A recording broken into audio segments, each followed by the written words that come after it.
Well, somehow we've made it here. I started making videos about Riverdale back in November of 2017, okay? That's almost 6 years. In the time I've been covering Riverdale, covering is a bit of a stretch. In the time I've been talking about Riverdale, I went from 20,000 to almost 3.5 million subscribers on YouTube. I quit my job to do YouTube full-time. I moved from Japan back to the US. I got divorced. Riverdale has literally been the one constant companion I've had this whole time. Riverdale. Man, what a show. Back when season 1 came out, I made like a little video essay thing about it, like way back in the day. And then as I started watching season 2, I was just kind of like, oh, something has gone horribly awry here. And 6 years later, we've reached the end. Finally, the final season, the final episodes of Riverdale. And so, one last time, for the final time ever, let's take a walk and check in with Archie and Friends.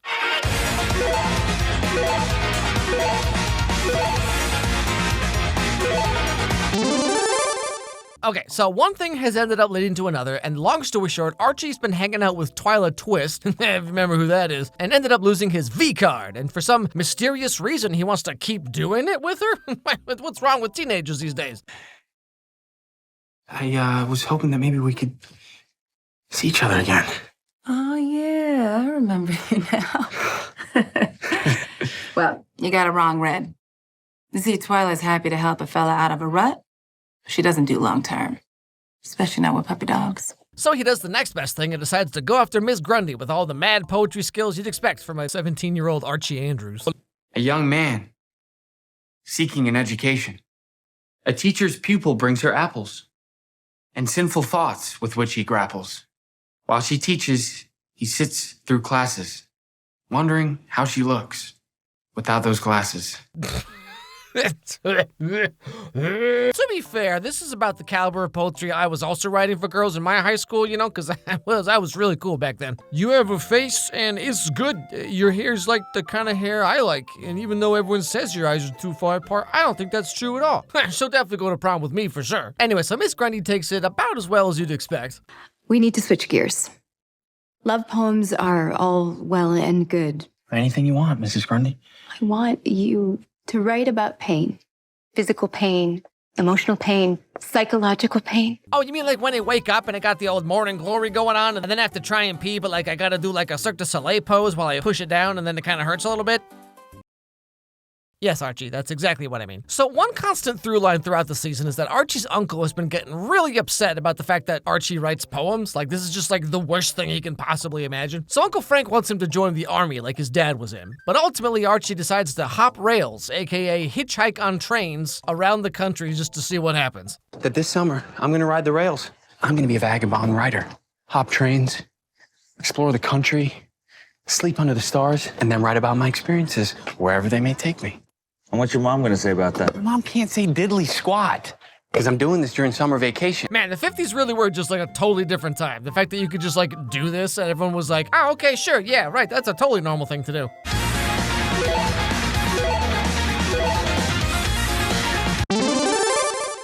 So as part of Betty's like seemingly never-ending spring awakening, Betty's writing an underground newspaper called the Teenage Mystique, which is really just some kind of smut rag about teens and their hormones, you know what I'm saying? And in the middle of all this, we also find out that Betty's dad is secretly Ethel's dad. Mildred Muggs did clean our house before you were born. That part is true. And at some point, she and your father started having an affair. I mean, if any whiff of the scandal got out, the consequences. That's right. You see, so everything Betty's mom has been so strict about this entire season, or really the whole show if you think about it, all of that was because she's been understandably upset about what Betty's dad did years ago and wanted to save Betty from throwing her life away just for some of that devil's tango, you know what I'm saying? So they tell Ethel everything, and she very calmly and rationally decides to move to Hollywood and start her life over on her own terms. She just like decides to do this in about 4 seconds. He saw some of Ethel's artwork and got her a job as a storyboard artist on the lot. And I've already arranged for Ethel to live with one of my girlfriends at the most glamorous of buildings, the El Royale. Thanks again, Veronica. Now, with some help from Cheryl, Betty turns her Teen Mystique magazine into a book, which gets published right away, no problems, no questions asked. But then, of course, she has to tell her mom about it, who, you know, has never really been receptive to anything she's ever done, ever. I wrote a book. Goodness, yes. You did. I see that you're on the cover. in undergarments. I really, really want you to read it. It says right there in the title, it's for teenagers. You know, back in the 50s or whatever, like the idea of teen mystique, you know, it was about how like teenage girls are also horned up and they think about the same things boys do, but society keeps them oppressed and unable to deal with their thoughts and feelings in a healthy way. But then you fast forward to like 2023 and like the only real mystique surrounding teenagers anymore is just trying to figure out what any of these Gen Z memes are about. My 4 a.m. sleep paralysis demon helping me pick up the Skittles I dropped on the floor. The heck even is this?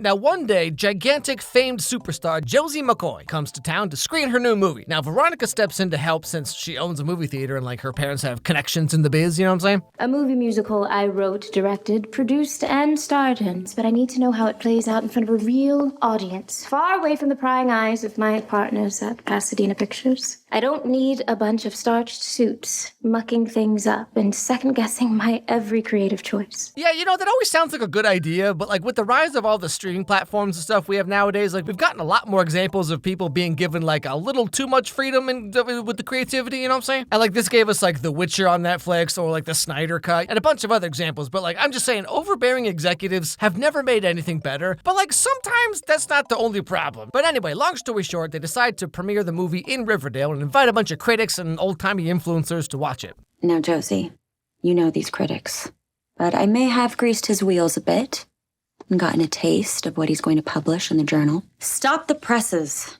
Call the Oscars and tell them that all of the major awards will be going to Josie McCoy this year. And what do you know? Everyone loves it. Josie's going to be the next biggest superstar of all time, and all her other pussycat friends from season 1 and 2 are nowhere to be seen ever again.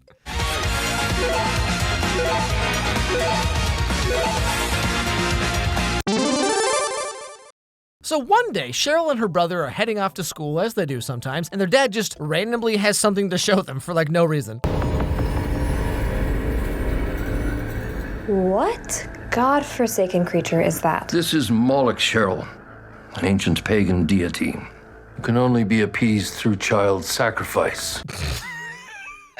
I can't. How does the show keep doing this? Hello, kids. Apropos of nothing, this is the pagan deity of child sacrifice I have in my office for no particular reason.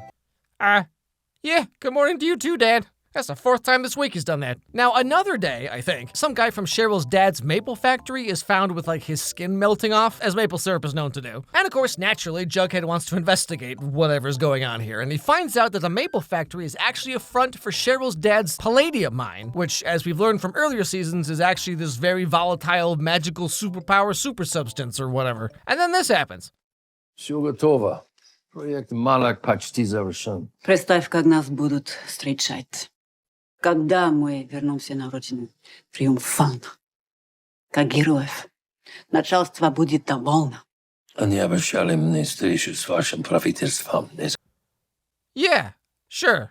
Why not? So it turns out Jughead was right about everything. So you see, Cheryl's dad is actually a pagan god-worshipping, child-sacrificing Russian spy who's using all the palladium mines under Riverdale to build his own P-bomb, which is actually what they call it, by the way.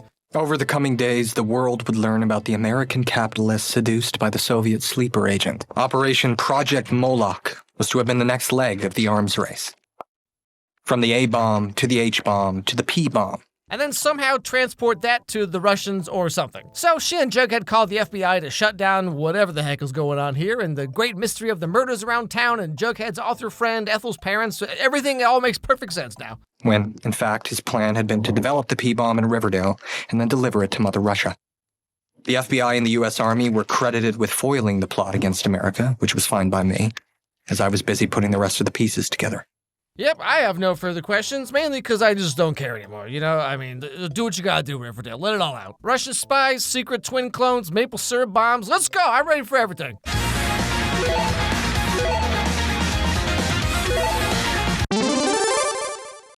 Never had so many peepers on me at one time. Well, if it's any consolation, I haven't gotten this much attention since I arrived to school wearing my sexy witch costume.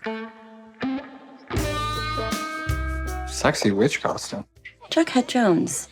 Do you have a thing for sexy teen witches?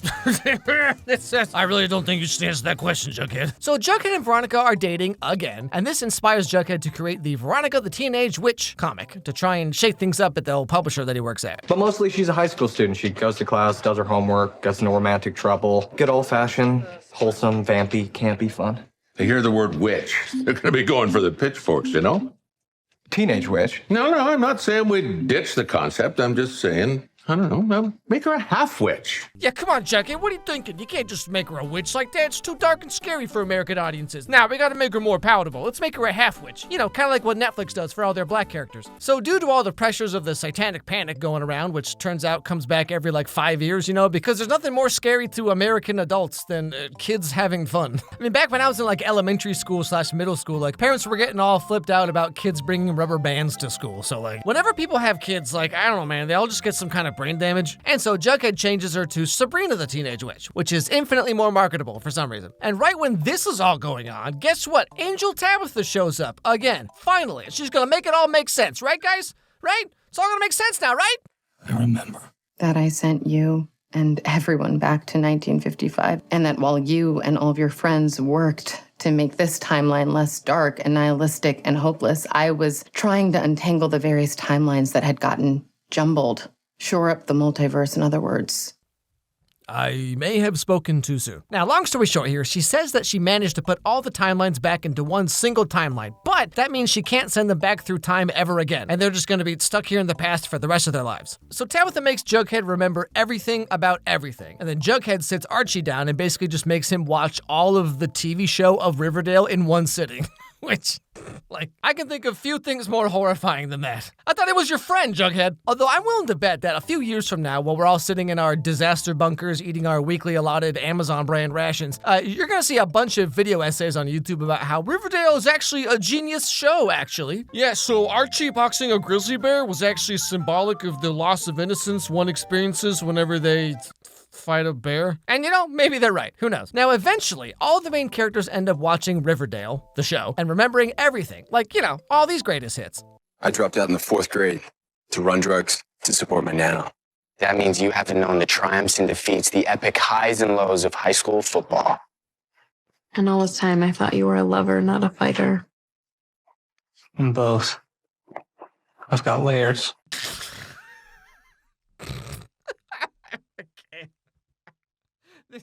We got 7 seasons of this show. Like, how many times did they have to sell their souls to some eldritch god to keep this show going? You know what I'm saying? You know what I'm saying? But then after all this, they have a little request for Angel Tabitha. This is something we've all been discussing, and we were wondering, could we perhaps just remember the good things? Forget all the serial killers and superpowers and gargoyle kings, and just remember the happy times we had. Yeah, you know you definitely have a hit show when at the very end of it, they tell you to just ignore like 70% of everything that's happened. Hey guys, funny story. Turns out the show got kind of whack. So, you know, what do you say we all just pretend like none of this ever happened? Riverdale. 10 episodes of, huh? And 127 episodes of, And all of this ultimately brings us to the final episode of Riverdale. It's modern day, 2023. Everyone's now old and time has moved forward at a pace that always seems to speed up just when things are getting good. Like you never have enough time to really appreciate anything in the moment when it happens, and then you look back and wish you had. Elizabeth Cooper, Betty, is now 800 years old, watching as all her friends and people she knew from Riverdale are slowly wilting and falling off the tree branches of life. You knew him in high school, didn't you, Grandma Betty? Seems like he was an interesting person. He was. Well, we all were. We had such marvelous adventures. Oh, you wouldn't have believed it, Alice. Oh, trust me, Betty. I watched this entire show and I can't believe half of it. So that night she sees the spirit of Jughead, Angel Jughead, Devil Jughead, who whisks her away back to her senior year graduation day so she can relive it all one more time. Her mom is an airplane stewardess, like she always wanted to be. And Polly is back from her traveling burlesque show, apparently. What about Polly? She had her twins, Juniper and Dagwood. She was very fulfilled. She led a happy life with her family, but she never got back to performing as polyamorous. Wait, I'm sorry.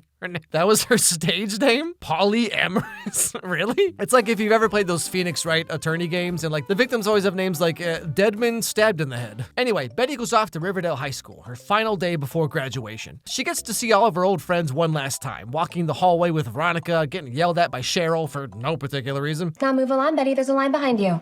Toodles. And so, as you might imagine, this being the last episode and all, we get to find out what happens to each character after they graduate. Like Fangs, for example. No. 4 weeks into his tour, Fangs' bus was heading over the Rocky Mountains when one of its tires blew. There were no survivors. Yeah, okay, you didn't have to tell me that part. So then we catch up with Kevin and Clay, who end up moving to New York City to pursue musical theater writing, which of course they're very successful at. You know, because I mean, like, Kevin has all of his memories back and he can just write every famous musical ever. Ha! Take that, Andrew Lloyd Webber! And then this happens. It's us, Clay and I. We know the truth. Even though it's the last day of school, we're happy to keep up the ruse that you're only dating Archie and not the others. Come on, don't tell me you've suddenly forgotten that you, Archie, Veronica, and Jughead have been in a quad this entire last year. No, stop. This is literally fanfic. I mean, it's always been fanfic. This is literally, I'm talking fanfiction.net page 8 right now. Turns out, after Angel Tabitha's last visit, I remembered what it was like being with Jughead. And Archie and Veronica remembered what it was like being with each other. So the four of us realized that we could and maybe should just be together. How is this real? How is this the end of the show? Are you kidding me right now? So Reggie ends up going pro with basketball and eventually returns back to Riverdale to coach basketball at Riverdale High School. Veronica moves back to LA to be a movie producer, and what do you know? She's super successful at it, huh? What are the odds of that? Cheryl has an incredible career as a painter. Cheryl had an incredible career as a painter. Hey, that's what I just said. Tony and Cheryl stayed together, moved out west together. They settled in the Oakland Hills in a craftsman house where they lived as artists and activists. And they had a son. So after learning all this and just kind of taking it all in, Betty sits with her poly pals and talks about feelings and stuff. I told them my Los Angeles news. Ain't that just the pith? Hey, do we really want to spend what could be our last night together acting like a bunch of wet blankets? You know, I gotta say, if I had to live through high school twice, which we did, I'm glad it was with you three yahoos. Man, I tell you, imagine having to go through high school twice, and both times you actually have friends and, like, you get to date people and stuff and not just spend all your time playing Silent Hill 3 and watching Tenchi Muyo on Toonami every day. So then it's time for Cheryl's party, the last party, the final time any of these kids will be together like this ever again. It will be too painful, too much to bear, like you said. That's life, Betty. You say hello. You walk alongside someone for a while. And then you say goodbye. Why are you gonna do this to me, Riverdale? Now at this party thing, whatever this is, Archie reads a poem that's actually pretty funny. It's basically just roasting the whole show and listing off all the wackadoo stuff each character did, like joining a cult or keeping her brother's body in the basement. You know, just silly Riverdale things. But then Betty finally has to say goodbye to Archie. Maybe we'll even end up together. But that's not what happens in the future. You make it to California and you don't look back. And you meet a sweet, strong girl who makes you laugh. You're a professional construction worker and an amateur writer, and you are so content. And then she heads to the graveyard to visit Pop Tate's grave and just kind of think about life and what it means to say hello and goodbye to people. We also get to learn what Jughead's life was like. Madhouse magazine. It became an institution. Juvenile satire at best, just mocking all of the sacred cows. It's mostly teens and kids who read it. People loved it. Oh, so when he does it, it's a life well-lived artistic endeavor, but when I do it, I'm an insensitive jerk who just hates everything? Yeah, okay, I see how it is. And so, after finally getting to relive her last day of high school and hear how everyone else's lives turned out, Betty returns to the present day and makes a trip with her family to Riverdale. And after visiting all the old houses, the old school, Forest, the Pembroke, they arrive at Pop's Diner, where Betty finally passes away and moves into the big diner in the sky where all her old friends have been waiting for her, and time seems to have completely stopped. Everyone is just how she remembers them. They're 17, juniors in high school. No one's worried about graduation. No one's worried about their future and what it's going to be. And am I going to get into the school I want? And like, what if I'm not good enough to do this or that and I've just been wasting my time? None of that matters here. All that matters here is drinking milkshakes and listening to music and, oh yeah, being in a frickin' foursome. Are you serious right now? Whose idea was it to put this right in the middle of the emotional ending of the show? But yeah, so that's it. That's the end of the 7-season, 137-episode run of Riverdale. I never thought that we'd see this day. How could we know it would ever come?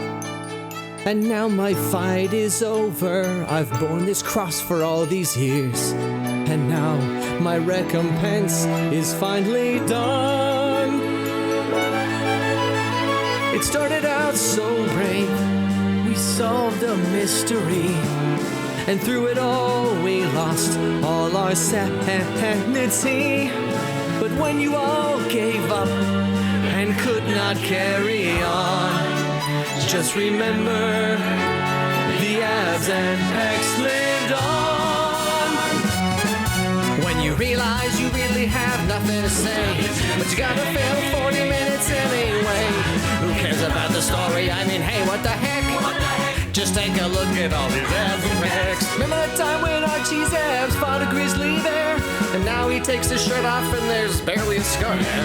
Or how about that time when Archie's abs fought 10 other guys? There's no stopping his abs with that fire in their eyes. Here I am, and now that everything is done, what am I? We used to spend all of our days out in the sun. Remember when I was the star? How can this show go on? It was all supposed to be about me. When you run out of ideas and you just don't know where to go, but the network wants another couple seasons, even though no one has any clue what's going on in the show, then it's time for another sister or a brother that no one knew about until right now. First it was Betty, then Cheryl's dad, now Veronica too. Just take a look at all these abs and all these pecs. And Cheryl ate another twin brother in the womb. Someone actually writes this. Wow, this was something. I'm making a note here, huge success. It's hard to understate my satisfaction. The Riverdale writers did whatever they wanted because they could. A lot of good it did for us.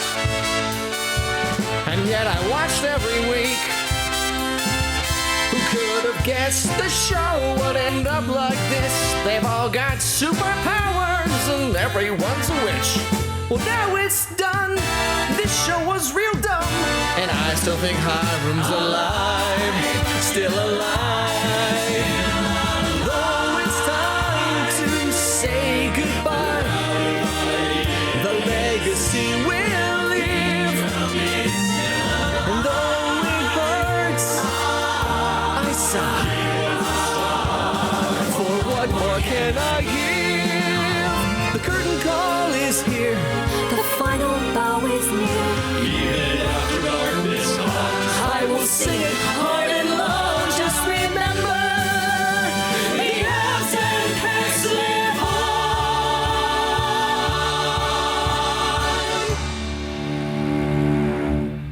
I was actually thinking of looking back at each character and kind of mapping their character story arcs and how they grew over time and all that. And then I kind of realized that you can't actually do that. Like, the show completely rebooted itself 3 times officially, 4 times in my opinion, because there's season 1, and then there's seasons 2, 3, and 4, which like everyone's kind of different. And then the time skip for seasons 5 and 6, where everyone is suddenly a completely different person again. And then there's another time skip for season 7 when they reboot everything one more time and take it back to the beginning, except like everyone is mostly different again anyway. But you know, after watching and talking about the show for 6 years now, laughing at all the amazing dialogue, the insane situations, the cults, the boxing, the superpowers, I mean, say what you will about this show, and trust me, I've said a lot. But there's never gonna be another show like this. Riverdale's among the last of the old style of teen dramas where you get like 20 episodes per season, 5 to 10 seasons sometimes, and none of it makes any sense at all, but you just keep watching anyway. I'm talking like Supernatural, Secret Life of the American Teenager, Seventh Heaven, Percussion, Vampire Diaries, Pretty Little Liars, Riverdale, like all these kinds of shows will never exist again. Everything now, it's like 2, maybe 3 seasons, you get 8 episodes each, and that's it. And like, for everything that happened over these years, Riverdale was a heck of a show, okay? That's really the only way I can put it. But hey, at the very least, all these people were steadily employed for 7 years straight. The fact that the strikes have been going on for as long as they have should hopefully illustrate to you how difficult that is for anyone to get. But all the same, Riverdale is done. The show that made me into a full-time YouTuber gave me this whole career I have now. I mean, no joke, Riverdale literally changed my life. So to everyone who worked on the show, the 3 orangutans on typewriters who wrote it, I think time will be kind to your work. Chuckleheads like me and our hot take knee-jerk reactions, like that's all gonna fade away.